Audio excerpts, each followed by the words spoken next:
don't know why. Maybe not. You know what? When you're a kid, you have no concept of time either. So maybe I just felt like it was the longest time ever to get there. Like, because once the Royal Rumble happened, I felt like, okay, like a kid in the movie store, or you trying to find that perfect movie, you want Good some old popcorn. movie store. That's just how you're excited. Movies. You're selling movies. It came out bad. I was gonna say a kid in a candy store and then a kid in a movie theater, and for some reason it came out as a kid in a movie store. And then I was like trying to save it, and you fucked it up. So I was like,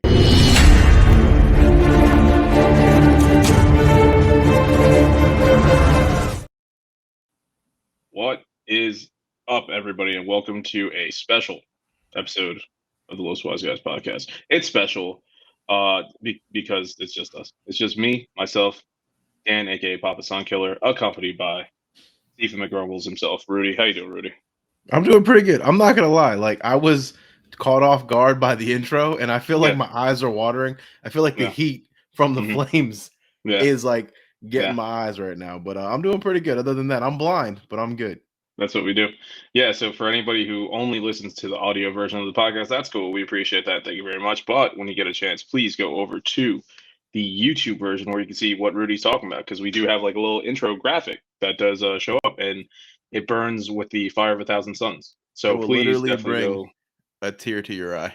Yeah, no, definitely check that out. You can check us out there, and you can check us out on the Los Wise Guys website, loswiseguys.com, where you can see all of our content, our podcast, our fantasy league, for video games, YouTube videos, blogs, all that stuff. You can also check all that stuff out on our social medias. We do go on there, we do post stuff, talking about what we do there. So definitely be sure to check us all out. Rudy, yours isn't on there. I do apologize for that. I could put it in there. If you want, it's up to you. I don't need people. I'm good. Okay, that's fine. That's fine. And as much as I want to be able to say that, I do need you to do this stuff right here. I do need you to like, subscribe, share, and comment below for this video and everything else. So please do all that. Please follow us on all the socials. Please check us out on the YouTubes, on twitch.tv/LosWiseGuys, on the social medias, on the Los Wise Guys website. And thank you for that. So this episode, just Rudy, just myself. Disco's not here.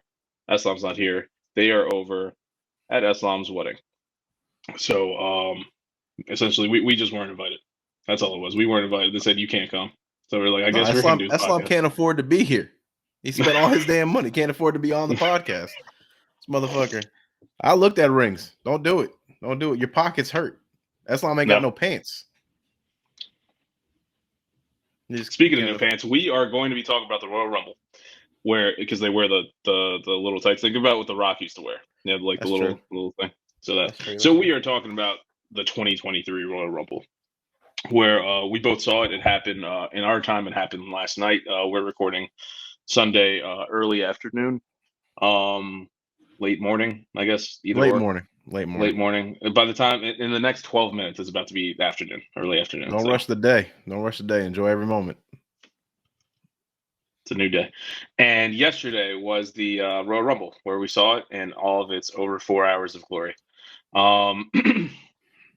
But quick thoughts before we break it down and everything. Just overall, your initial opinion of the Royal Rumble. I'm tired. I'm fucking tired. I'm not gonna lie. That show, I didn't get a lot of sleep the night before, but it would start off good. You start off with a lot of energy, and then you start burning out as time goes by. I don't know if it is the 4 hours. I don't know if it's old age. I don't know what it is. I take that back. Even the Super Bowl. Super Bowl's long as fuck. Sometimes I'm just like, I don't want to see this long ass halftime show. But for other than that, it always feels good to kind of get back into it and kind of see what the Royal Rumble is or these other big shows. Because I mainly watch the Royal Rumble, WrestleMania, maybe SummerSlam. And it kind of brings me that nostalgia feeling of when I was a kid. No respect for Survivor Series. No respect for Survivor Series. It's a shame. Let me know what month it is. It's in April. It's the Big Four. It's in November. April's WrestleMania. Jesus Christ. Oh, see, I'm bad with geography. What can I say? Yes, you are. We all know you don't like history, not like someone else. Every time. Nah, man, but I think that's the one thing I get out of it, Dan, that you don't, is like I still have that lens of like a true fan. Like you're a diehard, like in your veins blood fan. Like me, I'm like I'm a little kid entertained by the show type fan. Mm-hmm. And that is like, I can watch that show no matter if you can see them, not take a full hit or whatever it may be. I still get that enjoyable feeling from it. It's a nostalgia as well Yes. for you. Yeah. It's something you get to come back to. Yeah. And And that's why I yeah, kind of, and that's kind of like why, like, to start off the conversation with the Rumble, like, it felt weird to see it start with the actual Royal Rumble. Like, I mean, they've done it though. They've done that for years, dude. for Like you, in the yes. past. For you, you Well, got. I'm looking back at 14. No, I was gonna say 14. I was gonna say 14 pre-puberty. Let's just look at 9-year-old Rudy before puberty, before everything's happening in life, and you're just watching this show, and you huh? During that time as well, the Rumble never started or ended. It never had a set. The Rumble has to be at this point of the show. It never had that ever. I always thought it was the last match. Depends on storyline purposes. If it fits the storyline. Huh. I don't know why. Maybe you know what? When you're a kid, you have no concept of time either. So maybe I just felt like it was the longest time ever to get there. Like, because once the Royal Rumble happened, I felt like, okay, like a kid in the movie store, or you trying to find that perfect movie, you want Good some old popcorn. movie store. That's just how you're excited. You're Yep. selling movies. It came out bad. I was gonna say a kid in a candy Mhm. store and then a kid in a movie theater, and for some reason it came out as a kid in a movie store. Mhm. And then I was like trying to save it, and you fucked it up. So that's all I got. So, complete side tangent. One time I was listening to the Kind of Funny podcast, or it might have been something else, where Nick Scarpino was in the process of saying something, and he couldn't remember how to say how the hot dog gets made or how the sausage is made. He couldn't remember that, so he ended up just spouting like how the ham gets cooked. He's like, this is behind the scenes. This is how you're seeing how the ham gets cooked. That's the equivalent right there. Because I'm over here, yeah. I'm like, how do I save myself? I'm like, no, they had popcorn at the movie stores. Yeah. No, it made me think of that. But I want to. So you got your thing now. We did a similar thing. We talked about WrestleMania. If you guys want to check that out, it was back during the April episode where you were on the podcast. We talked about WrestleMania and we did all that. Now with that, you got to come back. You got to do nostalgia. Like, oh look, this, that, and the other. And then there's myself, who I'm there all the time, every show. Sounds like a marriage. Sounds like a bad marriage. Always. Pay attention, Eslam. Just it's just there, I mean, think about it this way. Like, I legit predicted the outcome of every single match last night. Yes, you did, and that it's such such a conflicted feeling because like I'm there with you, and they're like, all right, yeah, he's probably gonna win. I'm like, and then when he wins, I'm like, all right, well then this is like less this is less climactic then. Yeah, because you're calling it, and I give you props. I give you props. I mean, oh yeah, look, I mean, yeah, I don't want that. I don't need props. I want the enjoyment. But it's like, you can kind of see where it's going. You see where stuff, falls. Like, there's still, stuff surprising here and there. I didn't think Booker T was going to be in the Royal Rumble. Yes. So, that happened. So that was cool. But overall, I felt like the show could have been, it could have been better. It wasn't the greatest. And, well, it was what it was. But let's break it down. We're going to talk about a couple, just the highlights. Talk about the all-time high. Talk about that all-time opening high they had. I forgot that. I mean, while I'm getting this ready, you could talk about it, I guess. Pat McAfee, a.k.a. The Leg. Patty Mac came in, started the show off with a bang. I mean, he's got that banging music. We call him a banger these days. He's got a new video. Looks like a video comes. It's just a bunch of hymns, just him and a bunch of them. And he just came out. Hang on. So first off, the song is a popular song. That for some reason they're just like the sports arenas and sports in the world don't want to give credit to the song. But it's I'm blanking on the song. That's why I'm buying for time as I speak, and it's gonna come to me eventually as I get into it. And it's a 7-nation army. By the White Stripes, I think. I think it's the White Stripes. It's the White Stripes, which is it was a popular song back in the day. It's a great song, and then Arenas adopted it as an anthem, and then WWE is like, this is Pat's song now, and then they have like a slightly modified version of that now. So Yeah. I'm not giving that to Pat. That belongs to the White Stripes. It's that aura. It's that aura. When he just comes in with that aura, and then he just, comes in there. I was like, yo, someone toss him a football. No one expected him though. It was a complete shocker to the crowd because had the crowd known someone to toss him a football, he would have punted the shit out of that. I Came in with a mean, nice blue jacket. I okay, loved it. unexpected, sure, but it's like Pat McAfee, big pay-per-view. He hasn't been there for a while. I wouldn't say it was, complete unknown. Love Pat. No. I wouldn't be So, surprised if he did SmackDown. I don't know if you know this or not, but he stopped doing SmackDown because he yes. had the opportunity to do college football. Yes, of course I knew this. Of course, you know everything. I'm sorry, man. Why wouldn't I know that? The commentator isn't there anymore. I'm gonna know why. Like, That's come on, that's a good point. That's a very good come on. point. It's not just going one day and everybody's like, "Where the fuck did he go?" But he went back to Like, do that's college it. He football. died, I guess. Like, But anyway. college football is over, so I figure maybe he'll do half and half. But you never know. Yep. No, well, anyway, so Pat shows up, and then we start off with the men's rumble. Now, the men's rumble, for anybody who's listening who doesn't know what the Royal Rumble is, it's for many people the biggest wrestling show, biggest wrestling match of the year. In more than one ways. One, it has the most people. It's 30 people, one ring. 29 people get eliminated when they get thrown over the top rope. Last man standing or woman in the women's match is the winner, and they compete against the champion at the upcoming WrestleMania. So, Royal Rumble starts off, and number one in the Royal Rumble, we have Gunther, better known as Walter. Now, Gunther put on a spectacle. Number two, I can't even remember who number two was, to be honest with you. I'm not gonna lie, I don't. It was Seth Rollins. Never mind, I got it. Seth Rollins. Now, Seth Rollins is great. We all know he's great. He's been great for years. Gunther going out there and getting the spotlight. He was one of the last two, and he came in at number one. Gunther broke the record. He's been in the Royal Rumble longer than any other man has in a traditional Royal Rumble ever. Before that, the record was held by Rey Mysterio at 62 minutes and 15 seconds, I believe it was. Gunther hit I think it was like 70 something minutes.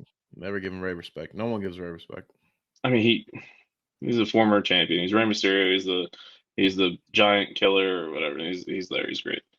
But no, Gunther, I'm just glad he's a younger guy. He was initially like on the chopping block when Vince McMahon was running things at WWE. And everyone's just like, dude, give this guy a chance. He's like a phenomenal wrestler. He's a young up and comer. He was great in Europe. He wrestled all over. It's like, this man's going to be a star. Give him a chance. And Vince was like, I don't like him. And then Vince leaves. And Triple H is like, no, I get it, guys. Don't worry. And here we are. I just wish they would change his name back to, Walter. I miss calling him Walter. It was fun. But he did great. This was your first time ever seeing Gunther. What'd you think of him, Ray? I initially thought he looked like William Regal's son, and he's got the body type for it. Who's currently wrestling on NXT. Oh, nice! I didn't know that. Yeah. I mean, I think he's very tall. He's got a good presence about him. And he has like this demeanor where it's like, I love wrestlers that have that demeanor where it's like, I never want to back down and I'll go up against any challenge. And you saw that throughout the Royal Rumble with the people he went up against. Like I said, I think his ears are a little big. I think if you grow your hair out a little bit longer, it kind of helps you out. That's right. I forget. You just started talking about people's appearance when you got nothing else to say. So, what? Yeah. So Gunther is an amazing wrestler. He's slimmed down. He used to be a lot bigger, and he still has those devastating chops. You can see Cody Rhodes at the end of the Rumble where his chest was just going crazy. But no, Gunther killed it. I can't wait to see him in. I mean, I wouldn't be surprised if this man is like at a top tier, like top of the card wrestler by next year. Hopefully, at the very least. But great showing for Gunther. And let's see. So another person that did also have a great showing was Raquel Rodriguez in the women's Royal Rumble match. So this is later on in the night, so I'm going to be jumping around. But Raquel Rodriguez, who she did such a great job, where I know that they've been putting her up, is very similar to Gunther, where she used to be Reina Gonzalez back in the day, and then they were just like, nah, she's Raquel Gonzalez, and then they're like, we're putting her on SmackDown. We got to change her name. Let's call her Raquel Rodriguez. So I don't know what they're going to call her in a year's time, but she's a great wrestler, young up and comer, big, strong, phenomenal wrestler. Does a lot of Kevin Nash and Scott Hall-esque moves. because why not? And she was coming. She went out there in Eddie Guerrero gear last night, which is always fun to see. But she's a woman who I didn't even like think was like gonna have a chance in the Rumble. Like, yes, she's an up and comer and everything, but I was like, there's no way they're gonna give it to her.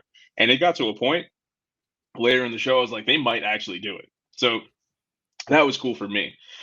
Where I was like, I might be wrong about something. They might give it to somebody else, and that would have been awesome if she won it.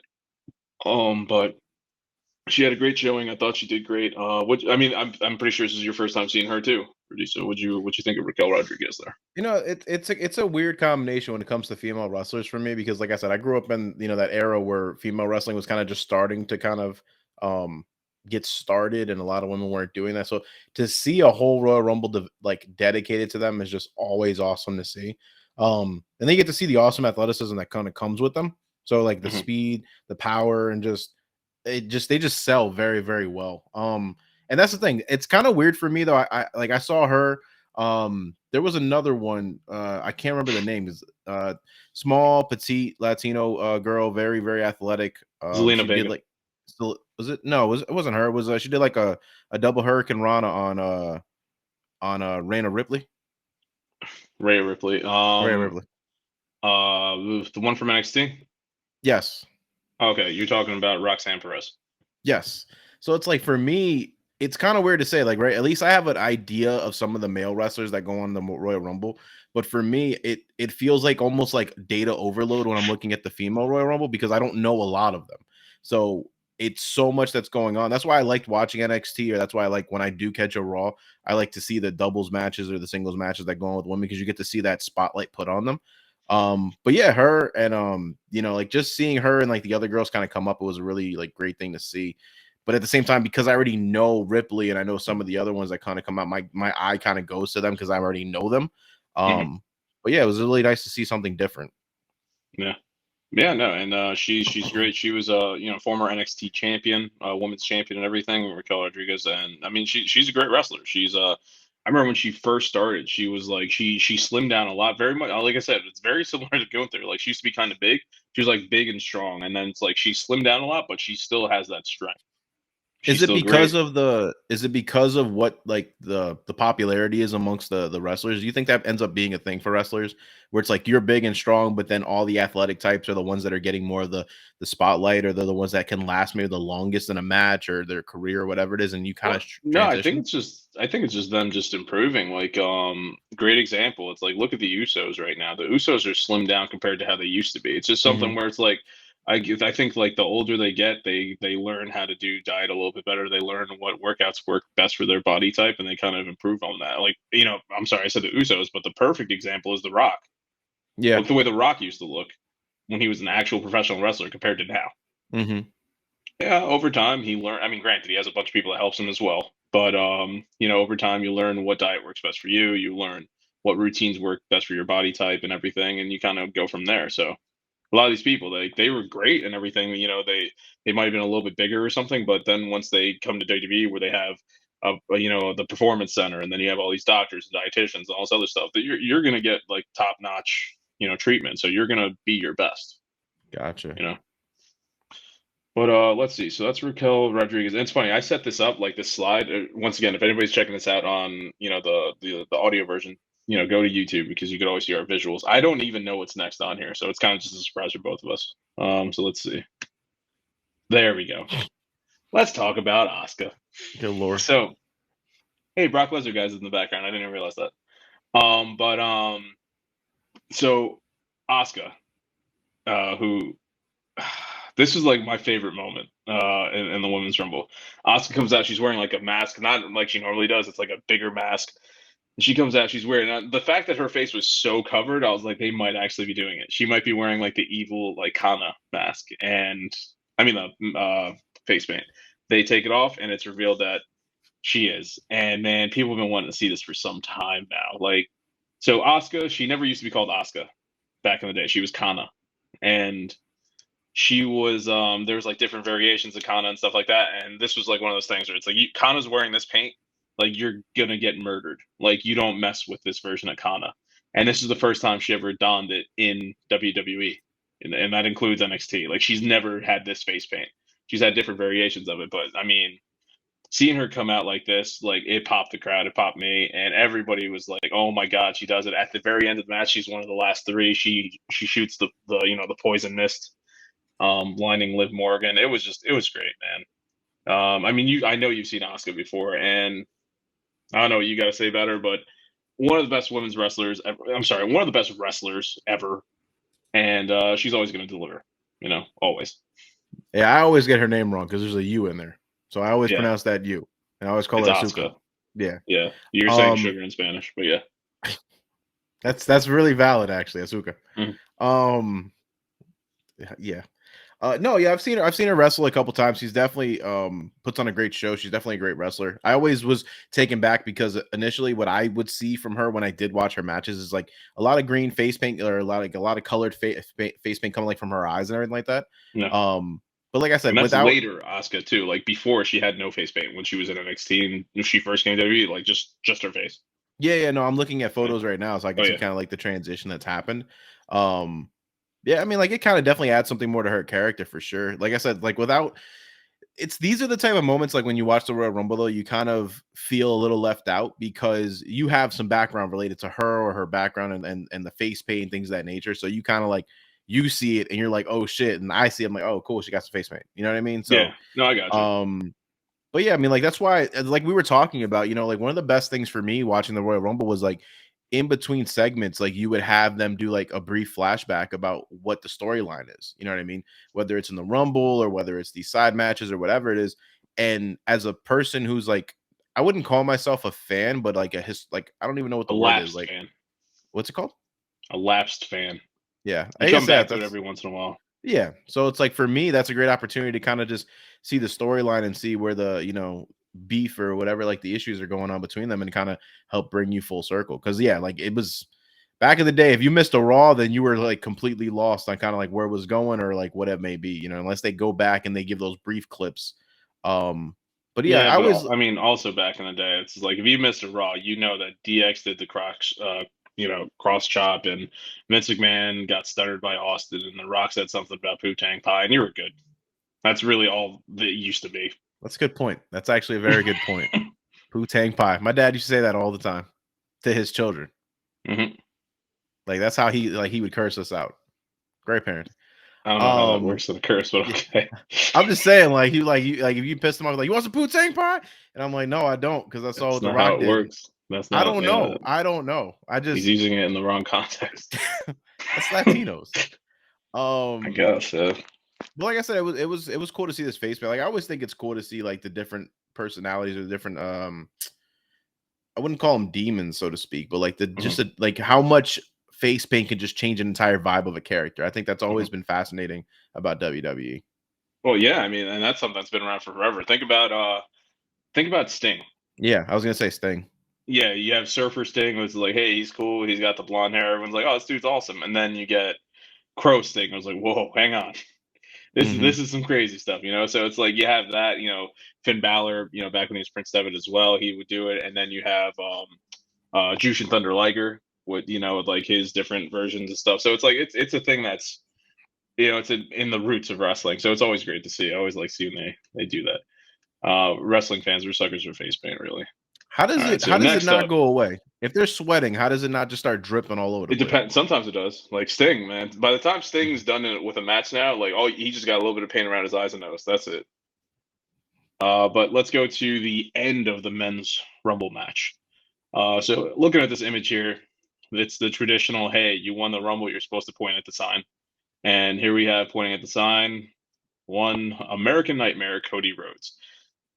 The given, he was going to win.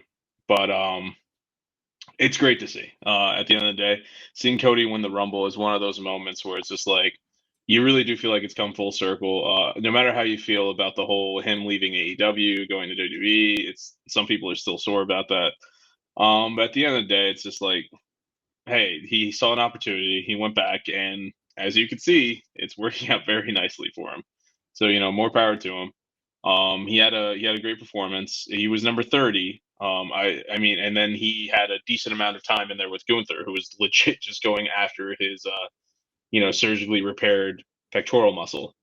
And Cody went out there and Cody's going to Cody. He's going to put on a great performance, and the man wins the Rumble, and he's going to the main event at WrestleMania.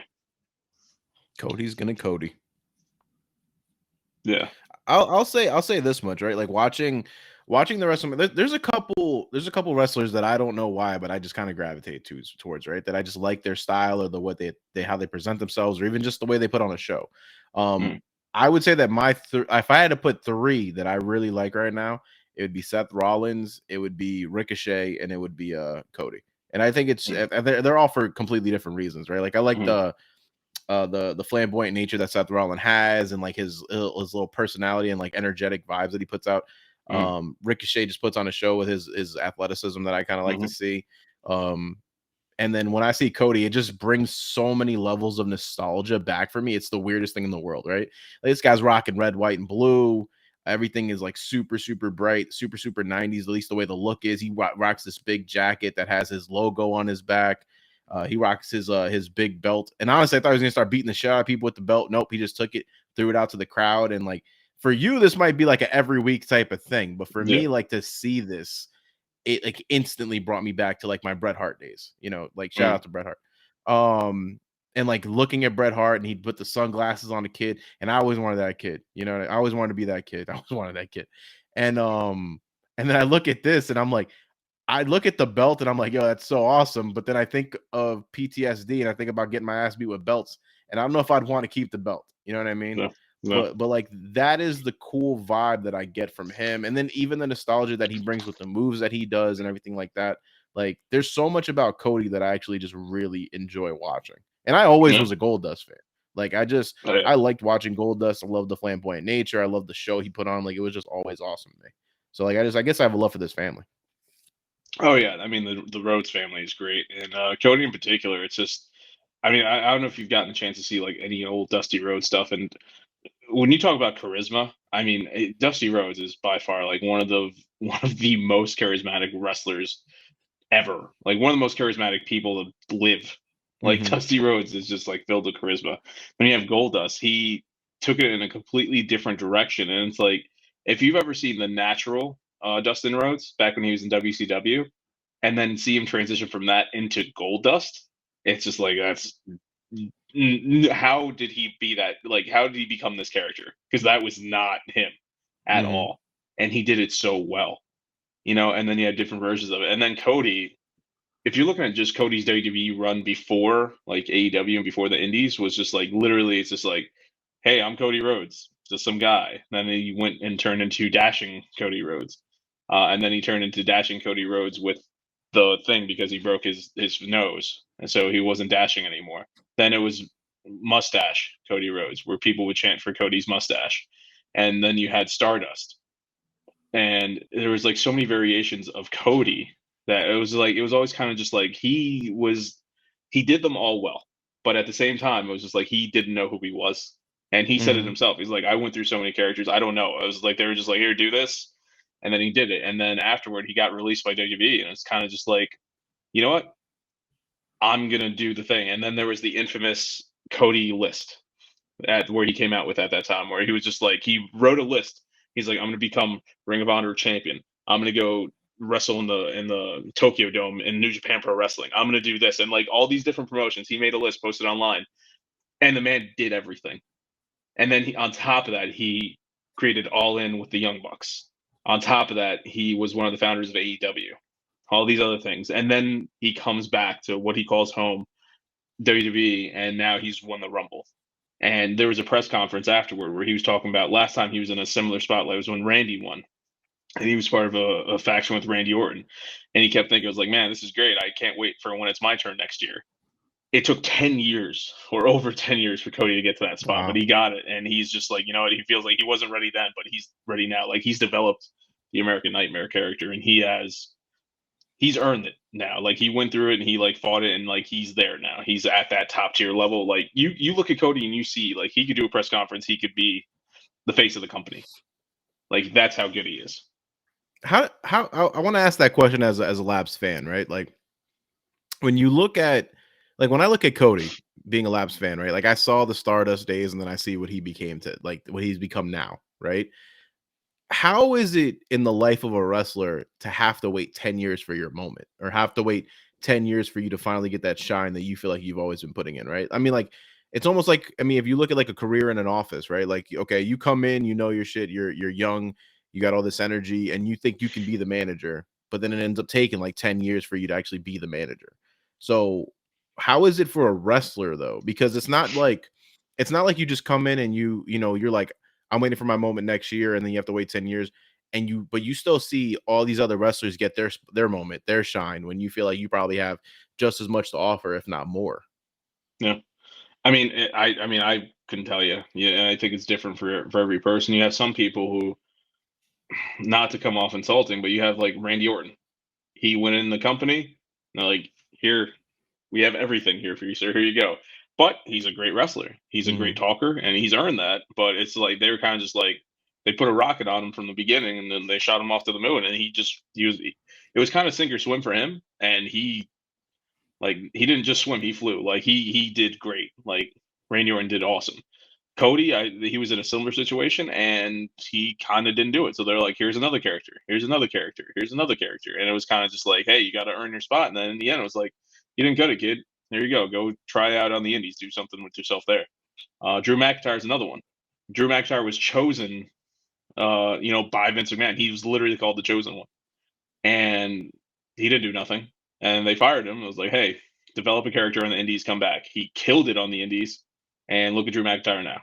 Former two-time world champion. He won the Rumble. He was the guy who eliminated Lesnar a couple years ago. Like, so it's like some people, they need that. They need that time to get better. I was once listening to the New Day podcast, and they were saying something about like a lot of times the wrestler, they don't hit their prime until they're at like in their like mid 40s sometimes. Mhm.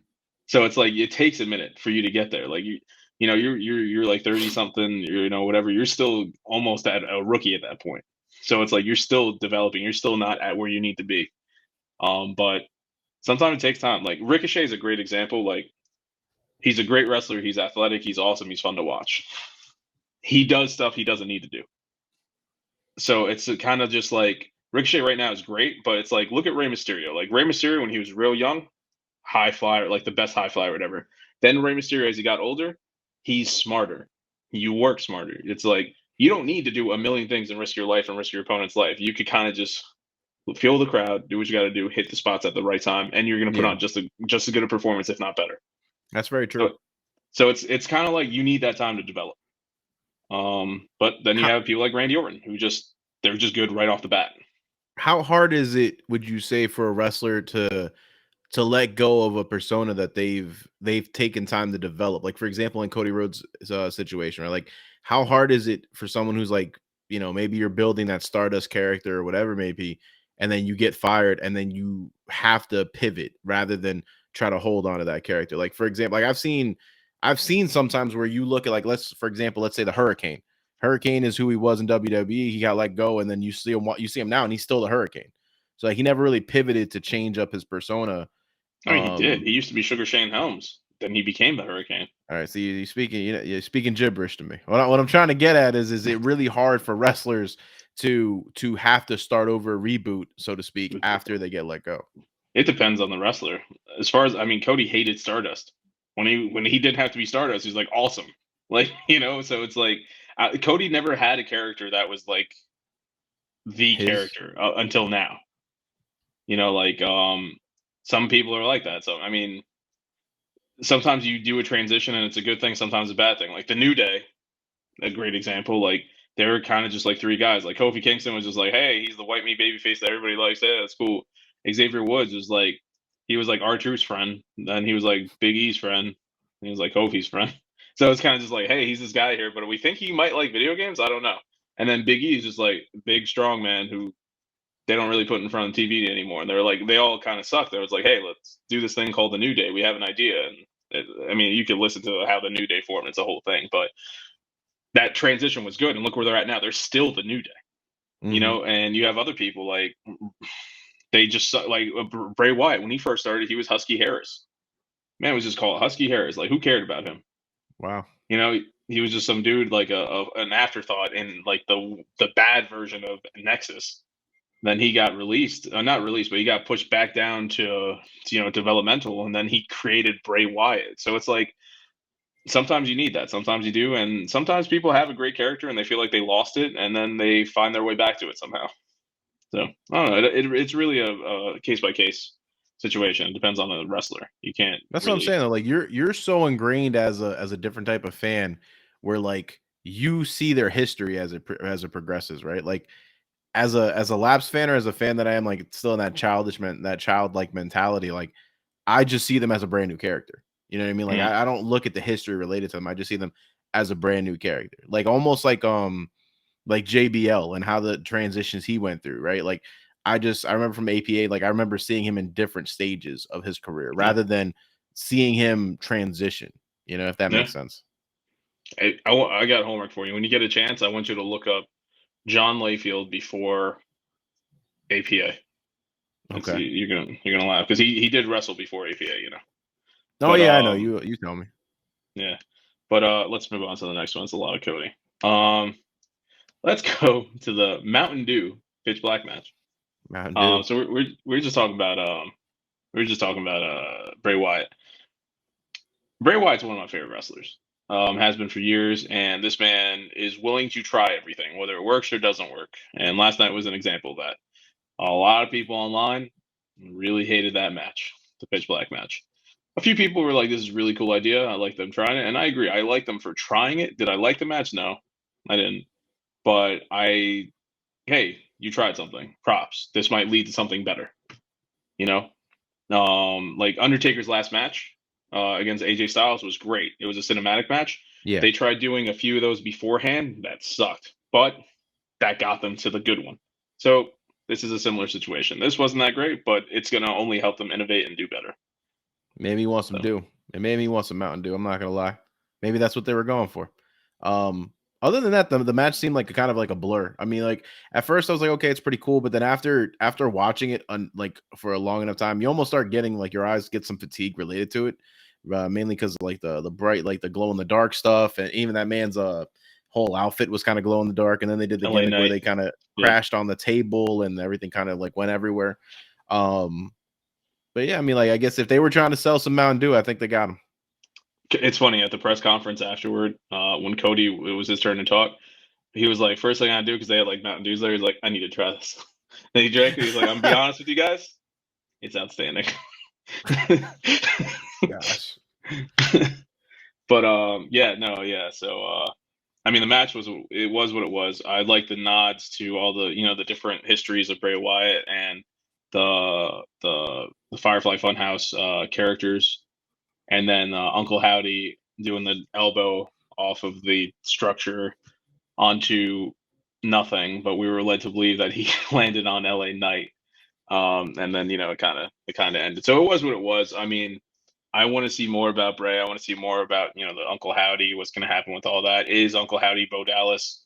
There's a lot that goes into it, but I really don't have much to say. Do you have anything else to add to this? I'm a anchor in my hopes that Uncle Howdy is mankind, is Mick Foley, and he still survived after he crashed. I don't think it is him, but I think that'd be hilarious, and I For think his that'd be a sake, I nice hope little it's twist. not. Yeah, But for Foley, I hope it's not. the one thing I think I will say is like the way Bray Wyatt's character is like I love for what like from like a Labs fan's perspective, like I love the feeling of it because it does give you those like transitions in the vibe of how an event goes, like the way you would watch with the Undertaker, right? Like Mhm. sometimes the Undertaker had the belt, sometimes he didn't, but whenever he came out, he put on a show and He it changed. transcended the belt. He didn't need it. Exactly, Bray's exactly, the and same thing. exactly, and that's what I liked watching about it. Like I didn't give a fuck about the Mountain Dew and all this type of stuff, but like seeing a character like that, and I wouldn't put these characters in the same category, but like seeing a character like Bray, The Undertaker, Goldust, like it changes your perspective on just wrestling in general when the match shifts into their favor and the Mhm. type of match that it is, if that makes sense. So it's They're like here you perfect are watching a examples of whole like, yeah. No, go ahead. no. It's like here you are watching a Royal Rumble and you're watching all these superstars go at it in the Royal Rumble, and then here we go, boom, shift it to a pitch black match where the entire vibe changes. So it Yeah, always keeps you interested in the show, just on different levels. You know what I mean? yeah. I mean, those three people you mentioned, Bray, Goldust, and Undertaker, they're the perfect example of when people say wrestling can be anything. Like, because it really can. Like, and they're prime examples of that, along with many other people in the past.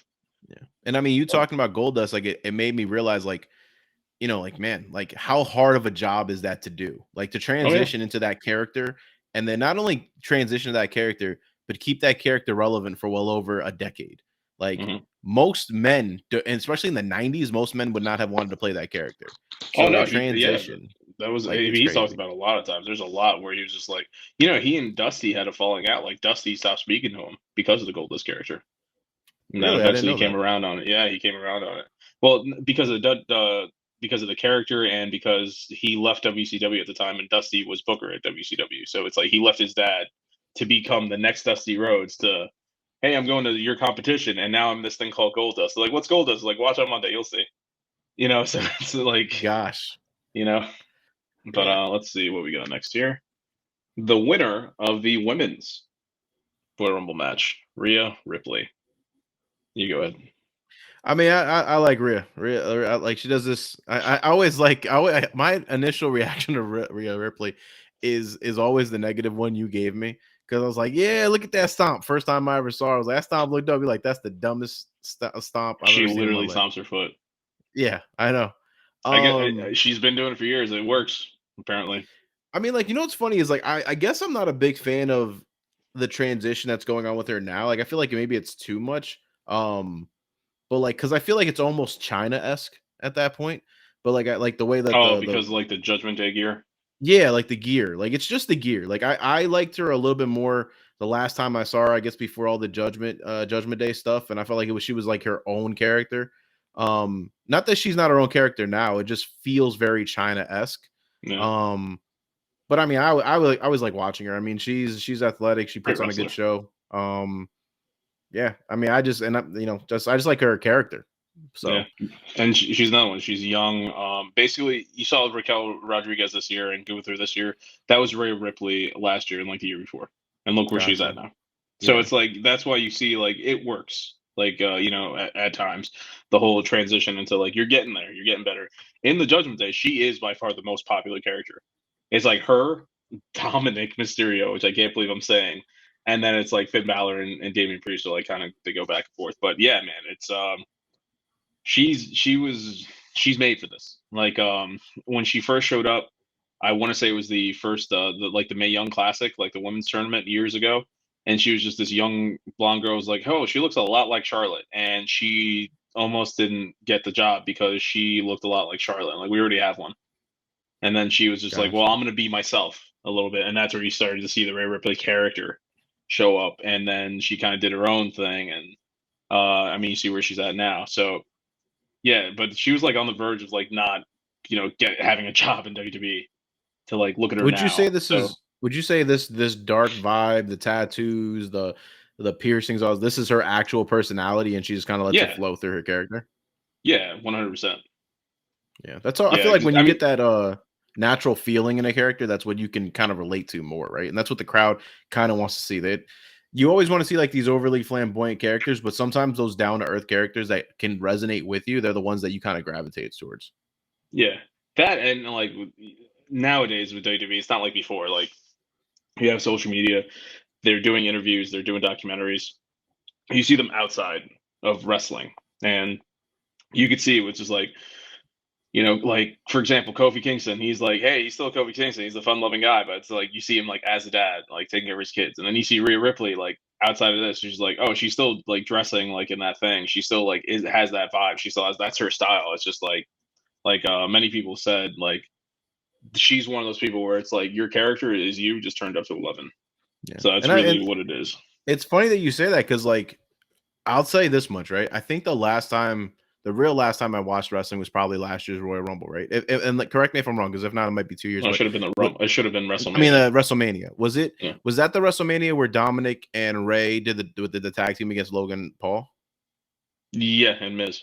Yeah, so that was the last time like I saw Dominic, and like to A see lot has the happened. to see the transition from that to what I saw yesterday, not only his wrestling ability, because I feel like his wrestling ability has also been like elevated, but like just the way his persona was, the way he He's a sells a little great bit more. heel. He like Yeah, no, he Dominic is does.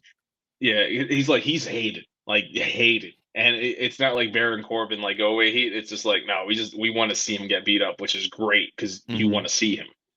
So that's the thing, and he plays it so well because he does like the whole like he's like the whiny little like, oh, I'm just like in Judgment Day. It's like you have all these great wrestlers, and then there's Dominic Mysterio, and he's the one who's like he talks the most. He's the one that quote unquote got arrested, so he's like, I'm the hard guy. I'm gonna get a teardrop tattoo. And it's just like, oh god, like I hate this kid, but he plays it so well. I mean, I can't wait to see what Dominic does in the future. Yeah, no, he made me want to watch it more. Like we were watching it with Jazz, and she was like, she kept calling back to the moves he would do related to Eddie or Ray, and pounding Yeah, on his chest and all this type of stuff. And like she was getting a little so bothered that he's mad. doing it, Yeah, and and that's why that's the I reaction thought he that was wants. hilarious. She's like, Yeah, she's man. actually getting mad, and I'm over here like, I'm loving it. Like to me, Yeah, I'm like, yo, I want to see more of this kid. And yeah, like the man. funny thing is like, it's weird to say, but I remember my thoughts at the Royal Rumble. I mean, the WrestleMania, and I was just like, I'm like, yeah, but he's small. He's got to put on some weight. Like he just seems like he's not doing so. And then you see the Yeah, he transition. I'm was like, just man, Ray's son at that point. It was just like, yeah, yes, just Ray's wrestles with his kid. I'm like, okay, I guess. yeah, and like, and that's the thing. Like watching him now, I'm like, wow, like man, so much can change in a character's transition from a year. You know what I mean? And Oh yeah. like going back to Rhea Ripley, to Ripley, like it's the same thing. Like you just see the transition that's going on. So it's like, but they're characters that I gravitate toward. I don't really care about Mhm. the Judgment Day vibe or anything like that, but just them is something I Yeah. gravitate towards. So when I find out like if Dominic becomes like he's going on that trail to try and be champ one day, like I want to Mhm. be. I want to see if I could see the crazy levels of transition that's Oh happening. yeah. That'd be dope. I can't wait. And Rhea Ripley, like Rhea Ripley, she's one of those people where it's just like seeing her going to WrestleMania because of winning the Rumble. I would be surprised if she doesn't win like the championship at Has she Mania. ever won it before? Not a Raw or SmackDown title. She's been NXT champion, but she's never held the Raw or SmackDown. NXT and NXT UK actually, but the women's on Raw and SmackDown, she has yet to win. She might have competed for them just a handful of times though. Like it's like they're saving it, and that's like she's one of those people where it's like you see it's like they're saving a big moment, and now she's gonna compete for the title at Mania. This is her moment. Yeah. Like you know how WrestleMania is like the 2 night event. If it was me, I don't know which night you do it. You have to do the main event of one of them has to be Bianca Belair versus Rhea Ripley and have Ripley win the title, and then you start the feud. That's like people like to talk about, some of the greatest women's feuds you have like more recently is like Sasha and Charlotte or Trish and Lita. This Bianca Belair and Rhea Ripley is one of those. They just need to start it, and that's the Even thing. their Like they're personalities of the characters they present are pretty like almost polar opposites also. So Yeah, that's pretty and interesting. they're coming up together. Like, and that's the thing in NXT. Rhea Ripley was given the world; she was everything. Bianca Belair never held the title in NXT. You go over to they get bumped up to Raw and SmackDown, reverse. Bianca Belair is given the world, and Rhea Ripley is just kind of like she has these different characters. She's getting close. She's had tag team titles here and there, but she's never won like the big one. And now it's like she's getting there. It's like just have them both on par at the same time. That is a main event. That is a WrestleMania main event. So I Sounds can't wait good. to see it. And one quick thing I want to mention: Rey Mysterio didn't go out during the Royal Rumble. So Rey Mysterio had a match on Friday Night SmackDown the day before. There was a minor injury, so they had to write it into the storyline somehow. What did we do? And that's the idea they came up with. Dominic comes out afterward. He wears Rey's mask, and that alludes to the fact that Dominic attacked Rey Mysterio and did not allow him to get into the Royal Rumble match. So we have that. He ripped his And mask. what's up? He came out wearing it and then he ripped it. Didn't Yeah. appreciate that. And then we have the last match of the night, the main event, where Roman Reigns versus Kevin Owens. And good match. Two great wrestlers. They went out there, had a good match. One of my favorite things is always just seeing what Paul Heyman's doing, seeing what face he's making. Just love Paul Heyman. Big Paul Heyman fan. For those of you that are listening to the podcast and not watching it, Dan put an amazing like 3-segment picture here. I didn't put this Where together. I just found this I online. know, I'm just saying he just put it up there where it's like you got Sami Zayn he just knocked out. It looks like a homeless man who's got his ass beaten. Someone threw some flowers on him in the last photo. I love it. Yeah. So anybody who's been following wrestling, the storyline is Roman Reigns has been champion for over 2 years. He has this group called the Bloodline. Sami Zayn was allowed to be added into the Bloodline. He's called the honorary Us. the honorary Uso, sometimes referred to as Sami Uso. And there's been this whole storyline. Roman's feuding with Kevin Owens, former best friend / mortal enemy of Sami Zayn. And, they went out there. Roman Reigns wins. He attacks Kevin Owens. They handcuff him, which is a great nod to the last time they wrestled. And they're just beating down on Kevin Owens over and over again. Sami Zayn says, "Please stop. That's enough. This is beneath you." Roman's like, "All right, I'm going to stop. You do it." Hands him the chair. And then Roman, which is funny because you think Roman would have learned the lesson the last time somebody had a chair and was standing behind him. You would have thought. That's a callback to years ago with the Shield. It was Dean Ambrose, Roman Reigns, Seth Rollins. They're all in there. Seth Rollins is behind the both of them holding a chair. Next thing you know, it hits Roman right in the back, and he was betrayed. And it happened again. Roman hasn't learned his lesson.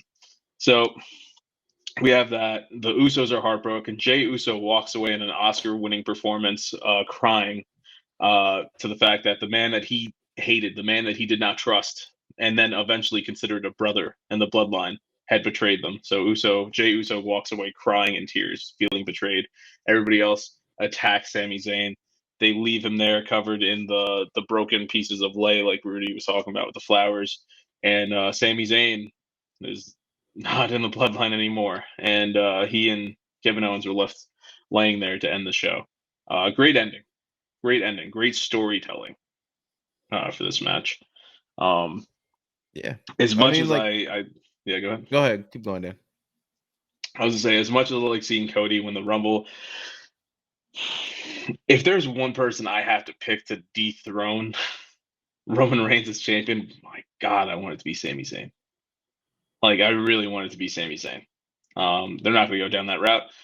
I could see them doing, hey, Usos tag team match against Kevin Owens and Sami Zayn. That's probably where we're gonna go. But it's just cool, But just give Sammy the big one. This man's the top draw in wrestling right now. He's the most talked about person. He's the most liked character. Just give him a shot. Yeah, I mean, like my history, like being like you talked about, like a Laps fan. Like I remember him in the NXT days. That was kind of like my first introduction to him on a lot of The heart like and giving soul him of back into NXT. this game. And he was one of the characters that kind of got brought out, and I was like, something about him when I was watching, I was like, just kind of gravitated towards him. Like his song was dope, the way he performed was awesome. Like, and so when I saw, like, I would see, it's so funny because like be on TikTok or whatever, like they'll show clips of things that are going on. So you see clips of Sami Zayn with the Usos and how he is, and it's like, man, like even now, like his whole persona's changed, his beard, his hair, everything at that point, and then he's still got this something about him, like this vibe about him that just kind of gravitate towards him. Yeah, I mean, I mean, what happened? I was gonna say that's one thing I would. So Sammy has it though. Like he's the one person who's like, this is still the same Sami Zayn from NXT. He was always just like, he's just this weird annoying guy that's there. Like that's his character, and he stayed that. There's different variations of that, but he's still very much just like, even when you look at the bloodlines, like all these guys, they're all cool, they're all doing the stuff, and Sami Zayn's just doing his dancing, like they're all cool and stoic and just standing still. And Sami Zayn's the one guy just like, yeah, I'm in the bloodline, just putting his hands up, saying my dog all the time, saying things are or are not Usi. Like he made Usi a thing, and people chant the word Usi because of Sami Zayn. Like he's just the weird dude that just you can't help but like him or hate him when he's a heel, but just great. So Great you don't expect him to get a push though, is what you're saying though. That's the weird thing. We're in Triple H's WWE, right? We still don't know what that means. Maybe if it was Vince McMahon's WWE, then Vince would like build up Sammy all the way to this point, and then just take him off of TV. Be like, oh, the fans wanted this, I'm taking it away. Like that's the Vince McMahon method of things. But this is Triple H, so is he going to give the fans what they want? Maybe it's possible, but the fans really want Cody too. Do you feel like you think like I said, there's a lot of drama that's going on behind the scenes of WWE in general, but like, do you think that Triple H sees this as a great opportunity to try and push certain characters and try to build certain storylines? So like, whether or not he knew Vince was coming back or not, like it's kind of a way for him to kind of give people that push that he feels is deserving, or that people have put in That's that time. 100%. Yeah, that's what he's been doing. Gunther, Raquel Rodriguez, Ricochet. These are all people that were doing absolutely nothing. Like literally, maybe they'd show up on TV to lose, maybe, Like that's all they were doing. Now Triple H takes over, and those are three very prominent wrestlers. The Sami Zayn thing was already kind of like starting to build under Vince a little bit, but Triple H like nudged it forward. It's like, no, let's really go into this, and they did it. So now Triple H has been doing that since day one. He's taking characters that the fans like, and he knows that the fans have a reason to like them. He's pushing them. So yeah, no, he's already doing that. Seems good. Yeah. But that's all I got for the Rumble. So I mean, we saw it overall. I feel like it could have been better. I still very much like the Rumble. I like the spectacle of it all. There weren't too many surprises in terms of like entrance this year, which I'm okay with. I didn't need that. Like one big surprise was Lesnar getting eliminated as quickly as he did. Pretty excited to see that. But no, overall, I thought it was like if I was ranking the show like out of 5, like it's a 3. It's a 3 out of 5. It's middle of the line.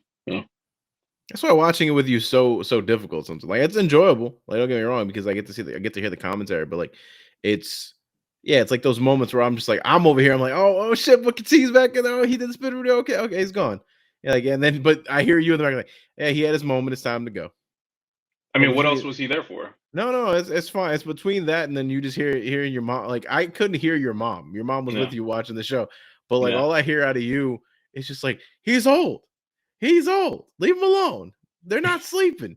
And I'm just like, yeah, I guess when you look at it from a different perspective, like I at least have that knowledge to me where I'm just like, yeah, get it, let him get a break, let him sit in the corner, get some breath.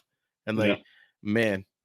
But yeah, no, like I said, like I always like watching the big shows. Like I know now that I know the WrestleMania is in April, I'll definitely be paying attention around the April time to pay attention to that. So that's the next big one. Yeah. Remember, this is the big 4. It's Rumble, Mania, SummerSlam, and Survivor Series. Yep. That's the big 4. We taught you something, world. The world already knew. But so that's a recap of the Royal Rumble. I know it went longer than I wanted, but expected. But yeah, so it was the Royal Rumble. I'm gonna give it a 3 out of 5. It had some great moments and it had some okay moments and very predictable overall. But I mean, hey, it was enjoyable. It was what it was. But we do have that. And Rudy, you wanted to talk about let's see, jump back to us real quick. You wanted to talk about the fantasy league real quick, right? You want to talk about mothers. I don't know if that's a reference to white chicks before they did the breakdance fighting. It's okay. Yeah, I clearly don't remember. It's fine. Oh, you got it pulled up? There it is. So yeah, so I've recently, not to showboat or anything. I won my fantasy league, so I am the champ in this year's NFL not of fantasy. The LWGFVGL. Just need to point no, not of the LWG Viagra. There you go. Maybe that will help right there. Read that on the bottom. There the Los Wise Guys Fantasy Video Game League Season 3. LWG. Also LWG Fugl. I won my football fantasy, and as a result, I'm trying to keep this going. I'm trying to keep this streak alive, as they will say. So, Dan invited me to the the video game fantasy league, also known as the Los Wise Guys Fantasy Video Game League Season 3. And I'm staying on it. Like I'm trying to pay attention. I'm paying attention to the news. I mean, you're currently in second place. I know, but see, second ain't first, and if you're not first, you're last. I got you. Let's just compare scores real quick. So let's look at it right here. Let's just zoom in. Let's just zoom in and show the world. So first place, we're getting real close. Me at 32.2 points. Then second place, we have you with 1. Hey, so it's solid. Hey, it's solid. 1, and I wanted fucking Forsaken to bomb like Hiroshima, and it's not. And there's not enough people out there like it. I've never seen a game so split out there, and it's bothersome. And then I find out, there's somebody that likes it. I didn't even know. If for it to be at least teetering on a 70, there's like it's not considered a bad game. You start hitting that 60 range, and then people are just like, don't do this. But there are people out there that actually are enjoying Forsaken, and they're keeping Eslam alive. Yeah. And then I find out he could. Well, Eslam's got the -1 for now at least. I see that shit. Sometimes it goes to -0.9, and I'm like, yo, like let some negative news come out about like the developers of this game. Let this shit drop. Yeah. No, but I've been staying on it. I do find it very entertaining. I'm just looking at the budgets right now. Like, okay, so I got like $1 more than you on the budget. hmm So we're both hmm making moves. So if you want to pull up the league history I and was the just things about that to have do been that. going on, Let's see what just happened. Let's because it's Sunday morning, which means some moves were made. So let's see. Broken Broom Handle Media successfully picked up Homeworld 3 with a bid of $7. $7. Also picked up successfully WrestleQuest with a bid of $1. And Seafood Mickey G's dropped the day before. Good call, because man, I was ready to counterpick. Oh my gosh, I felt it. And Let's talk about this for a second. First of all, the day before has beautiful graphics. It's set in a post-apocalyptic world. It's almost a combination of The Division and like The The Last Last of of Us. Us. Like that's the goal of the game. And hmm hmm it is beautifully shown. Now, this game was set to drop, I think, in less than a month. And hmm I'm like, you know what? Let me pick it up. It looks really good. If it's hmm almost done, hmm there's so much hype around the game. There's not like a lot of hype, but there's enough to keep it in people's radar, right? And then they just fucking dropped the bomb that this shit got pushed all the way to November. And they said that the reason that it got pushed was because of trademark issues with the name and some other type of shit. And red flags and red alerts are going off in my head. And I'm like, I've got to get rid of this because it's gonna get counterpicked and I'm gonna get fucked. There's a good chance if it got pushed all the way to November, this shit could get pushed out of the year. Like I can expect this to happen. And I know hmm Dan, he's a crafty son of a bitch. And I'm like, he hmm could counterpick this. So I go to drop the game and it says, "Oh yeah, we'll process your drop at the end." I was like, "What?" I was like, "In fantasy football, if I don't want this motherfucker on my team, he's gone. Get out of here. Yeah, You no, don't you have a have to wait for job." it to get processed. Yeah, I could you counterpick it if I put in a drop request? that's a good question, and we've never encountered that scenario. Only one way to I find was out. terrified. I was absolutely terrified because I'm like, all right, drop. Because in fantasy, if you see a bum on your team, you send his ass packing. And I was hmm like, all right, this is a bum on my team. It's time for him to go. And he said, hmm hold on, you got to give me some days to pack up and get the fuck out. And I'm Yeah, like, and in holy fantasy shit. football, you don't have somebody else showing up like, no, no, no, here you go. He stays on that team. Like you don't have Yeah. that.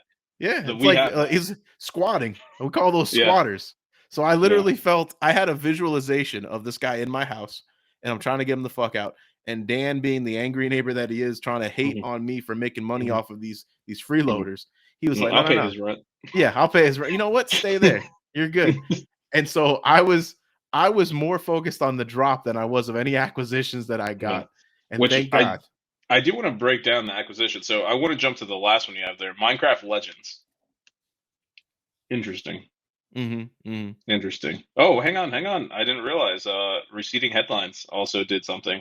They picked up Sons of the Forest. Well, I picked up Interesting. I picked up two games. So I Oh, I picked know, I up know. I'm gonna get back to yours. I'm saving okay, that okay. one. I'm All saving it. right. But Okay. Minecraft Legends is interesting. But now that I'm seeing Sons of the Forest, that's a interesting call there, Walter. Interesting. Okay. Okay. But Minecraft Legends, I'm not gonna lie, I was sitting on it. I was sitting on it. I was thinking maybe I'll do it. Maybe I'll budge. But I don't know. Now, Minecraft Legends and Homeworld 3, same team developing that. Hmm. Interesting, right? Let Interesting. me take let me take a look at Homeworld 3. Can you tell us a little bit about Homeworld 3 right now? It scored well in the past. Well, what's the game about? No idea. Because I saw that you got it, and I saw that you paid a pretty penny for it, and I was Oh like, what is yeah, this? yeah. So from what I'm getting from looking at a couple photos and images online, it looks like a battle game, very simple, like a turn-based battle It's game like a between you and another tactical. character. Yeah, it's a real time. It's a RTS, I believe. I could be wrong about that. Don't judge. I'm like I don't care about Homeworld. And then the other one I do have is WrestleQuest, which it's a wrestling RPG. Like and it Sounds plays interesting. like an old school JRPG, but wrestling. I've only heard good things. So I've been thinking about picking this up for the longest time, and I've been sitting on it. It's like, no, I'm not gonna do it because you never go with your heart, never. But sometimes it does align. And Oh, this is WrestleQuest, the it old looks school good. too. It does look Yeah, good. This is an yeah. old school, like I've been almost sitting on this for a 2D-ish. minute now. It's And then so funny. they have like Macho Man Randy Savage is in it. Like, yeah, It's funny. I get like yeah. these old school WWE arcade vibes from the way the gameplay is, except it's a little bit down in the graphics, more 2D-ish. But it's very interesting. Yeah, Yeah, it's an it's RPG. those these and it's an RPG. It's these type of games that can be sleepers. You know what I mean? And Oh, that's the thing. Like you could ask Eslam. I mean, me being the two-time LWGFVGL winner, I'm big on the indies. Like people look at my, oh, you got Elden Ring last year.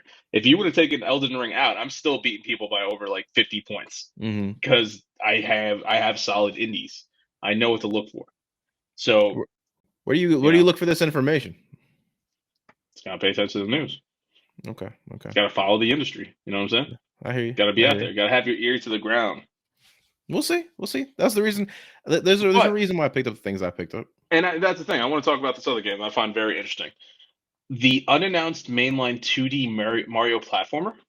Yes. So there are rumors and speculations out there. All right, let's look at history. History has shown that Nintendo in and of itself typically launches a Mario game on an average of 6 to 7 years between games.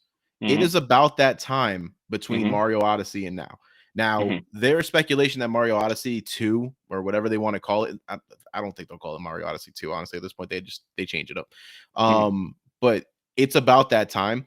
But there are rumors floating out there that there's a 2D platformer for Mario set to come out because it's been actually a longer time for that than it has been a real long time. It's been a real long time, and the expectation is that this game is unannounced, and that's the one thing about Nintendo. Nintendo drops bombs whenever they really want to just feel like dropping bombs, and they keep everything close to chest.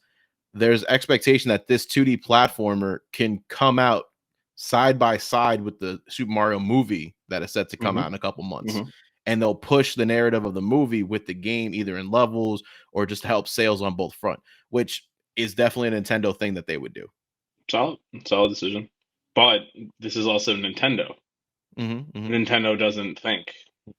So it's also very possible that they have the game come out way after the movie has come out because they don't think about stuff like that. Possible. Like, like when Detective Pikachu came out, there wasn't a Pokemon game around that time. That is true. There should have been, but Nintendo's gonna Nintendo. Like Nintendo makes the how many decisions. Movie tickets they could set? Like you want Mario. We know you love Mario. Buy this Mario 2D platform game, and you get a free ticket to the movies to go see the Mario movie. Yeah, that would never happen. Like there's no world where that exists. Yeah, we can hope. We can hope, but I mean, yeah. I'm just saying, like that's an interesting game, but it's like think about it. So, Legend of Zelda is coming out this year. You said it yourself. We might be getting another Odyssey. Maybe. We have. Let me see. There's that one Bayonetta game that's coming out. Yeah. What else? There's other stuff Nintendo has I can't remember. So it's like all this stuff is coming out. Kirby. Well, Kirby came out last year. Did it come out already? I thought no. There's one that's coming up. Which one is this? Return to Dreamland. Oh, is there? So okay, with that included. So all this coming out, you think that there's going to be space for the 2D Mario? The thing is that people forget that Super Mario Odyssey and Breath of the Wild came out the same year. No, they actually came out together on the same year. So Nintendo doesn't give a fuck about competing with us. So Nintendo, you're right. I'm just saying, like that's because look at that though. That was the debut of the Switch. They needed the Switch to hit hard because what did they have before that? They had the Wii U. That's true. And nobody cared about the Wii U. And I was like, man, remember there were rumors? Oh, is Nintendo just going to start licensing their IPs out to other companies and they're going to stop making consoles? That was a legit thing. And then the Switch came out and it shook the world. But before that, it was just like, we need to put everything out there. They're not in that world anymore. Right now, the Nintendo Switch is the best-selling console of 2022. Yep. So it's like, do they need to do that? Like people have been saying, we want a new Mario Kart.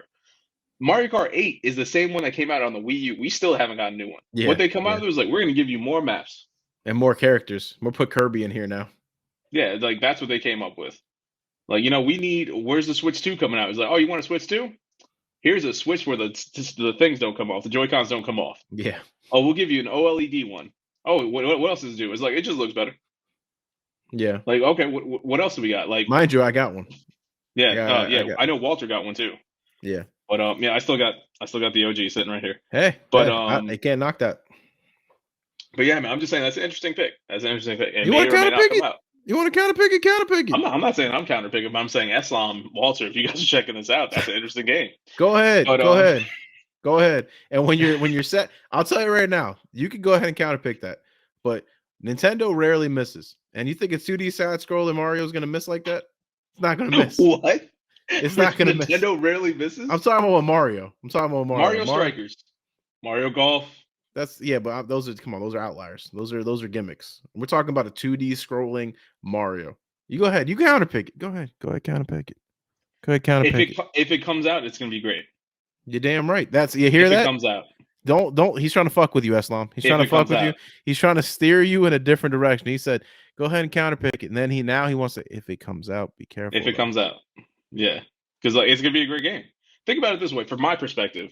If let's say Eslam did counterpick your game, and it's a great game, Eslam's points go down. Awesome. Mm-hmm. Let's say he counterpicks it, and it's a bad game. Your points are going down. His goes up. And he's already got the negative. That's another thing. Eslam, we just started. We're in January. How are you at -1 already? Come on, man. You're better than this. You're better than this. Going out there, I got married. I got man. This is the league. This is the league.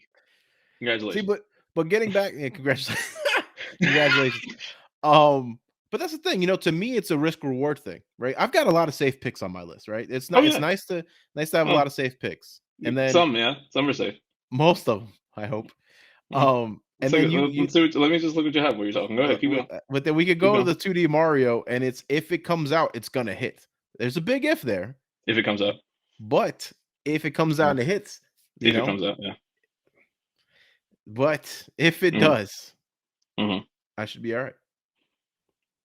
Yeah, they're all safe picks. Okay, sir. Where you see the threats? Where you see the you really want me to call you out so the competition can see? Go ahead. No, what? Oh, I mean, like you could do what you want. We got that super drop. I could drop stuff. Interesting. Let's see what the upcoming games are real quick. So we got Hogwarts Legacy. That's yours. Next month we got Wild Hearts. That's Eslam's. Like a Dragon Ishin. Okay. Receding Headlines got a couple there. Horizon Call the Mountain, Sons of the Forest. Octopath Traveler, Fractured. Man, you don't have much coming out. You got Hogwarts Legacy in February, and then at the end of March, you got the Resident Evil 4 remake. Interesting. I'm okay with that though. You know what hey, my there's strategy. Nothing wrong with that. There's nothing wrong with that. Put your hand down. You ain't swearing no bobbles. My strategy is that I picked what I felt were safer picks. Now, does it suck to wait? Yes. But you know what you get to do? You get to chill out in the background. You get to see how things go. You get to see if you're picking up WrestleQuest and whatever's happening, and then I get to hear some news that I don't know, the developer ate a can of I don't know, he ate something and it just didn't come out well, and he's not okay. He can't finish the game in time, or now he's got the shits, and then someone else. You're absolutely right, because you're describing how I won the first season. I kind of sat back, let everybody play, and then in the end, I showed up. Was like, hey, I'm here. Stop now. And I won. And then that was season 1. I mean, and then season 2, Henry, he's jumping the gun. He's like, I'm going to pick every game. I was like, well, I can't let Henry get the games. So I was like, you know what, guys, I'm jumping in early. I had to put my foot down, and I had to, there's a reason why, I was called Tormentus Games. And let's just say they ain't got knees anymore. You know what I'm saying? So, I did what I had to do, and that's why, Broken Broom Handle Media, we just got to sweep up that competition. That's what we do. I hear you. I mean, tell me I don't have the best names. Tell me I don't have the best names. It's a very good name. I mean, we got a lot of announcements coming up in the next couple months related to games. Oh, yeah. I mean, so we're gonna see a lot of things change, a lot of things get dropped, and then that's where the fun begins, right? Because who knows? They put out Nintendo wants to put out a completely separate game. It's not coming out till November, and then that's when the magic happens as far as bidding is concerned. You better hope you put that top bid in. Oh yeah. And that's the thing. I mean, honestly, what the game has been recently, and I'm not trying to be cocky, it's kind of like you have to figure out what's going on in the gaming industry, like the news, before I do. So that's the goal. You gotta hear about something before I hear about something. That's fine. That's okay. Because I'm constantly checking. So what's your comments on Minecraft Legends? Because you were talking a little something about it. I was thinking about getting it. I was thinking about picking it up, but I didn't pull the trigger. There's a reason for that. But so that's all I have for the Los Wise Guys Fantasy Video Game League. So we got that, and we got some quick news stories. Let's jump into those real fast, all right? Okay. So let's go over here. We're gonna do a little presentation. Hope Minecraft levels is And good. Maybe question my things. no, don't worry about it. You'll be fine. You're a good kid, you know. You're slightly older than me. Slightly. All right, so we're gonna jump into some news and we're gonna stay with gaming. So we are going to talk about a game that was just shadow dropped. Hi-Fi Rush, the surprise Xbox exclusive game, is a pure delight. So this is a news article written by Edmund Tran over on Games Hub. So please go out there, check it out, give them a click. They earned it. And we're going to talk about this game, Hi-Fi Rush. So Xbox had a developer kind of like a direct kind of thing where they focus on how many games was it, Rudy? Like 5, 6 games? Yeah, it was like 5 games at most. Yeah, so there was a couple games, and then there was one that stood out because they were like, "Hey, this game is by Tango Works." I keep forgetting if that's it or not. And hey, Tango Works, they have this game. These are the people that did Evil Within. It's called And I was like, Tango okay, Tango Gameworks. GameWorks, thank you. So these are the people that did Evil Within, and it's kind of just like, okay, well, what horror game do they have? And then they show Hi-Fi Rush, and it's just like, yeah, so it's this game, really colorful, a lot of stuff going on. It's one of those like what's the word I'm looking for? Like, but by the beat things where you have to like match the beat. What's the word, Rudy? Help me out here. I mean, you're just sitting there. You're sitting there smiling. Why did I put you on the podcast? You're not gonna talk. I get what you're saying. It's the types where it's like a Guitar Hero type where you got to press the button and in sync with the There you music. go. Yeah, you have to sync up with the beat. I guess that's the best we can come up with, guys. Sorry, this is the quality content you get at the LWG. But it's out there. It's on Game Pass. And it's not a bad game. I played it. I don't know how I'm feeling about it. I know it's taken the world by storm. People are loving this. People are already saying early game of the year contender. That's where we're at, which is great for Xbox because when's the last time somebody said that about an Xbox exclusive? You know, It's very true. so good on them. And I liked how they shadow dropped it. This game works for that because I feel like, well, Rudy, you've seen different conferences and stuff like that with games and directs where they'll show like a bunch of games and then they always have that one section like here's a bunch of other games and then you see things real fast for like a few seconds like oh that looks great and then you don't hear about it for another 2 years Yeah. and then one day you're just like oh that game came out I didn't realize it and Yeah. everybody forgets about it. This is that game, but it was the way they marketed it, the way they did it was genius. Like, hey, here's this game. It looks cool, right? Guess what? You can play it right now. Awesome. It's perfect for this game. Yeah, this is the type of game where if Microsoft would have tried to drop this or even just include it in a traditional press conference, that it kind of just got lost against the juggernauts that are in there, right? Like there's Absolutely. already so much time that people have waited on like Hellblade or updates to Halo or even Forza for that matter, that when you put a game in there, it's like, oh, okay, cool. They're just trying to fill in time. They're trying to fill in a gap. Hmm. Honestly, when I saw the game, I thought it looked really interesting. It was definitely something I was like, I like the color aspect. I like the it almost remind me of like an old school Jet Set Radio, like the way that it like the vibe was of the game. Hmm. So when I saw it, I was like, oh, this is cool. And then when I saw they were dropping it same day, I was like, oh, because I was like, huh, is this a game that I would because let's be very honest, same day drops can be hit or misses sometimes. Hmm. Sometimes they drop them and they almost drop it to test the water, and then they try to make rapid fixes to the game to make it better.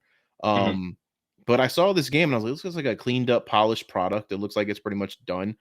And then before they got to the drop same day, I was like, huh, maybe this is something I want to add on my fantasy critic. And then when they dropped the same day, I was like, all right, well, there goes that. Like no Hmm. one gets to enjoy having this on their team if that's the case. Hmm. Which is Um, fine by yeah, me. But overall, I mean, I played the game. It might not be for me, to be honest, but from what I have played, I have enjoyed it for the most part. It gives me a lot of oh man, what's the game that damn, I forgot the name of the studio too. Who makes Spider-Man? The PlayStation? Insomniac. Thank you, Rudy. Insomnia.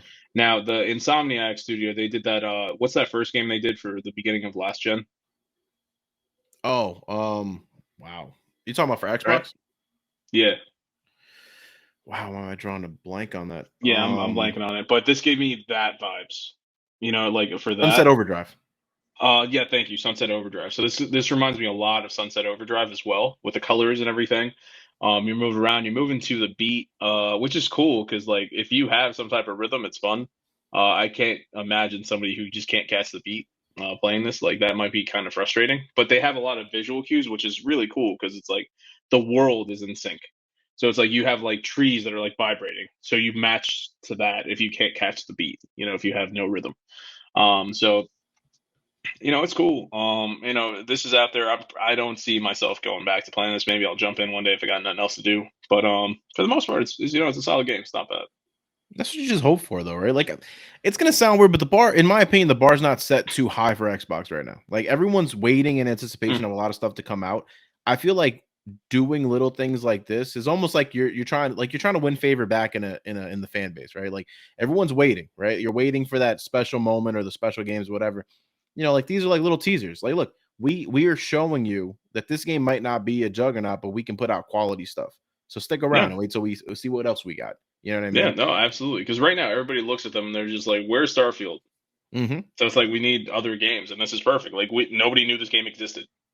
Just came out of nowhere, and it's like, hey, and it's a hit. So it reminds me a lot of Tunic. Granted, we knew about Tunic ahead of time.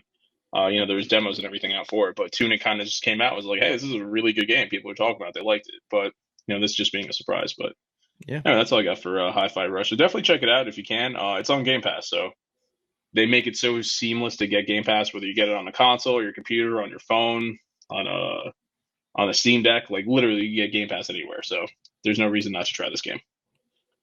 And the last bit of news I have here. Now, this one you're not gonna have much to say on it, Rudy. And I can't change the thing anyway. I'll be the judge. So that's interesting. That's interesting. Why can't I do it? Believe in yourself. Oh, it's because I did it backwards. This is what I want to talk about. HBO's The Last of Us renewed for season 2. This is an article written by Ryan Dinsdale of the Dimsdale Dimmadome over at IGN. And so nothing really to say here. But Last of Us has been greenlit for a season 2. Rudy, I know you're not watching the show because you're weird, but I keep up with the news. Episode 1 and 2 have released as of this recording. Episode 3 is coming out tonight. It's been a hit. Everybody who has watched it has talked about how much they love it. There's a lot of comparisons to the game that are very good. At times, it feels like it's just pulled right from the game. It has put right on there. It's very accurate. And tonight's episode is going to be the episode that deviates from that, and I think in a good way. So it's a great show. I still prefer the game, but that's just me. But overall, it's still a good show. And for anybody who's not aware, season 1, unless they've changed this, is still going to take place. It's going to cover the entire first game. Yeah, that's the expectation. So does that mean season 2 is going to be the second game, or is there going to be time in between the games? Is it going to be part of the second game? We don't know, but we do know that the show is getting renewed. I'll say this much, that I'm not watching the show right now. I'm just taking my time with it, making see how the world responds to it and whatnot. But I've seen a lot of clips related to it. I've seen a comparison. That's all right. It's a weird thing. I like to, don't worry about me. You're weird. Yes. But I've seen some clips here and there where it does a comparison between the game and the show, and they pull right from it. I have heard the news related to the first season. Do you know how many episodes it is? Should be 9, I believe. I'll accept that. 9 to 10 must be good. Thank you. I'm just saying, like 8. I feel like the reason I say that is because I feel like if it's if it's an 8-episode season and you're trying to squeeze everything into 8 episodes, even if they're an hour long, you're gonna miss something. Like, you're just going to. And they're doing a good, like 9 to 10 is that sweet spot where it's like, this is good enough and we have enough time to fill it. I feel like 12 sometimes lingers and you just put too much. It's every chapter of the game. Like, they did the first spoilers for the Last of Us game, and I guess the show. But like, the first episode was like the introduction and Sarah. The second one was Tess with her. Okay. What happens to her. The third one, we're gonna have Bill, and now they're gonna also have Frank. The fourth one, we move from there. You're gonna have probably like the 2 brothers. Remember they meet up with. Mm-hmm. So after that, or maybe it's gonna be not before the 2 brothers. It might be the area where it's like you have the Raiders. You might deal with them for 4, and then the brothers for 5. After 5, what do we have? We are gonna meet up with Tommy. All right. Once again, sorry, spoilers. And after that, we're gonna go like Tommy's be like, oh yeah, there's a university. Go over there. You might find the Fireflies. After the Fireflies, we're like, that's not working. Well, it's wintertime. We got to go meet David. And then you have the whole thing with David. And then after that, it's like, all right, this is done. Let's go Fireflies. The finale. Fits perfect. Now, the only thing is the flashback Where does that fit in? That's what you're talking about, the Left Behind? With Riley, yeah. Now I would assume you put that in the David episode because that's where it fits into the game. I'll say I'll one up you on this, and I'll raise the stakes. If it's me, I just focus on the Last of Us game for this season, right? Because I look at it from a time frame perspective, right? It's still up in the air whether or not they're going to make a Last of Us Part 3. That's number one. There's still news as to whether or not that's completely going to happen or not. So if that is I'm a news looking story, at I forgot to put in here. Yeah, it's yeah. So there's news out there that Naughty Dog hasn't confirmed that there's going to be a Last of Us Part 3. And in reality, there's a lot of stuff that they're working on in the meantime prior to that game anyway, right? Like they're working on a potential factions side game that is possibly coming out this year. So if I look at a time frame related to these shows, I think to myself, okay, Last of Us Part 1, you have this full first season of 9 episodes. You take next year and you don't do a season 2. You do a Left Behind. You do it like a quick, yeah. like what they did with House of the Dragon. House of the Dragon is like more of a like a beginning transition into the characters, letting you understand, and then eventually they're going to begin the storylines related to it. So if I'm them, you got this year the Last of Us episode Part 1, then next year is Left Behind, and then maybe like a nice little quick 5-6 episode miniseries related to that. That gives not only the writers time to develop Part 2, but gives the game developers time to develop Part 3 if they are planning to go down that route. And I mean, that makes sense, but like that's we already know that's not happening. A man can hope. And no, gives you enough time. They already filmed the scenes from Left Behind. Like they've already shown it. Okay, well then there you go. You ruined all the surprises for the world. No, it was in the trailer. Like we know. Like everybody knew it's cast. We know who the cast are and everything. Like we know who's playing Riley. Like so my question to you now is, since they've confirmed that The Last of Us Part 2 is going to be where season 2 takes over, do you do they what haven't the house confirmed it. It's out there. Do you do at House of the Dragon? Because we've already seen from House of the Dragon that HBO don't give a shit about time skips and jumping and firing people. Do you think that Which is Part great. 2, huh? I mean, that's great. Are you going to say, are they going to do it now, like next year? No. What I'm saying is, at the end of the season, when Part 2 happens, right, season 2 happens, do you think they cast a new person to play Ellie? Because there's a significant time jump between, like the age difference and the maturity in the character at that point. That's where the question I anticipated. That's where it comes into. Are they doing season 2 next year? Or are they going to wait for season 2? Because they said they're doing a season 2. They never said when season 2 is. Yes, one of two things.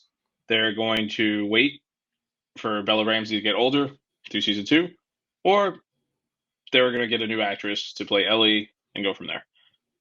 I'm cool with it either way. Tell the story you need to tell. If you feel like you want to have some time in between, you wait.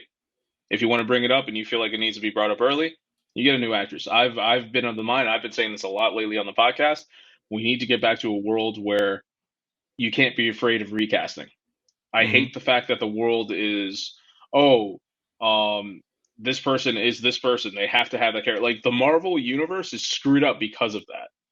Like you should be able to just be like, okay, instead of having what's his name be Tony Stark, just hit a point where it's like the world just universally agrees. Okay, Robert Downey Jr. is getting a little bit older. Maybe he wants to do some other projects. Let's get a young up-and-comer actor. And this is how you make stars. Let that person be the thing. I've been saying this with wrestling for years. You don't want to see the old people keep coming back. You want to see the new people rise up. Good point. We need to do that. So Bella Ramsey, this is a weird situation because she's already young. So if you want to wait for her, you can. But if you want to spotlight another actor and give her a shot, put her there. Don't be afraid to recast. Like, Henry Cavill's not Superman. Hey, man, he did a great job as Superman. He did a great job as Geralt of Rivia. And he's going to be doing Warcraft, not Warcraft. He's going to be doing the other one, Warhammer, which he loves. So it's like, let the actors do what they got to do, man. Give people a shot. And if some people, hey, you're cut and your contract's over and you're getting replaced, bro, that's life. Like, you got a point. No one ever would have saw, if they didn't keep trying to recast and keep moving on, then we might not have got Christian Bale as Batman. We might not have got Heath Ledger as the Joker. You don't know what's out there. Sometimes you got to just swing and aim for the fences. And if you make it, you make it. If you don't, you don't. Yeah, at least you're giving it a shot. But anyway, that's all I got for Last of Us, and my headphone is gonna die soon, so we're gonna have to cut this. Stop buying cheap shit. It's not. It's really Get good some quality. wires. Just get some. So there's a whole thing with my headset not working, so I'm forced to use these, which I don't want to use, but I have to. Send me your address. Put your address on the screen. Let somebody donate to you. Donate to Dan. You're never gonna know if I live. I mean where I live. What? You're never gonna know if I live. Tune in next time to find out. But that's what I got there, and we can stop sharing this. So that's all I got for the news. We talked about the Royal Rumble. We talked about how I'm going to win the Fantasy League. And Rudy, do you have any final thoughts or anything? I like how you sneak that in there. It's just like, no, I mean, like final thoughts. You know, like it's weird to say, but the year and the breakup for me is always different, right? When football comes around, the world stops. Right now, we're literally the day the AFC and the NFC championships are going on. The Eagles are potentially in the possibility to get to the Super Bowl. You know, go Birds. But when football stops, that's when everything shifts for me again, and that's when I get more into my gaming and everything like that. And the Fantasy Critic has definitely put me onto that. And even knowing the Royal Rumble's in April, I mean WrestleMania is in April, like, you know, who knew that was coming, you know? So it gives me something else to look forward to. It's like WrestleMania like 39 or something. Who would have seen another one? Hey man, it's a good number. But no, yeah, like if you're a long-standing Labs fan like myself related to wrestling, and you have the opportunity to pick up Peacock, because why not? There's deals going on left and right. Netflix is getting shittier as time goes by. You know, like you might want to switch it up. You know, especially now Netflix is coming out where you're not going to be sharing accounts. You know, you've been bumming off your friend for 6 years now. Fuck them. You know, choose when you want to do it. Stranger Things comes out for 3 months. Jump on it then. Give Peacock a chance. Come and see if you like wrestling. See if you like these pay-per-views. WrestleMania is coming up in April. I recommend that if you're a long-standing Labs fan like myself, to go back, see what it's about, and give it a shot. Do you still use my Peacock? Yeah, we don't have to talk about that. Are they taking that away too? Are they not letting you share that? The moment I'll tell you this, and this goes out to everybody listening. The moment they stop sharing Peacock, that's it. I'm bumming off of Dan's cock, and it's not going to work if they take it away. So for my final thoughts, this was a long episode. I really don't have much to say. I kind of said everything I need to say on the podcast. So I got it all out there. So my final thoughts are going to be to make sure that you remember to go ahead and follow us at all of our social medias. Once again, Rudy's not out there, but Rudy, if you want to say your social media, go for it. No, I don't want to. I'm good. All right. So we have our social medias. Don't follow Rudy. And if you do find him, make sure you block him. But be sure to go ahead and also like and subscribe and share and rate and review and comment below on our socials. On our video platforms and our podcast platforms, on everything. Remember, we are on twitch.tv/LosWiseGuys. We are on youtube.com/ it's a weird one. Just type in Los Wise Guys in YouTube, you'll find it. And as always, go over to the LosWiseGuys.com website where you can find all of our content, including the LWG FEGL Season 3, LWG FEGL S3. That sounds like a disease. COVID-19. This is how COVID-19 started. They're just playing fantasy. Look where we're at now. You start dropping and picking up shit. Yeah, but definitely check us out and all our stuff. Rudy, thank you for joining. Eslam, congratulations for the wedding. Disco, congratulations for the engagement. Yeah, he got engaged. And David, I see you're out there too, so congrats to you. You know, you're there. Do your thing. Walter, you're in the league. Congratulations to you. And Henry, the #1 fan. Congrats to you. Congratulations all around. We celebrate things. We celebrate people. We celebrate things at the Los Wise Guys podcast. So thank you. And as always, have a great week.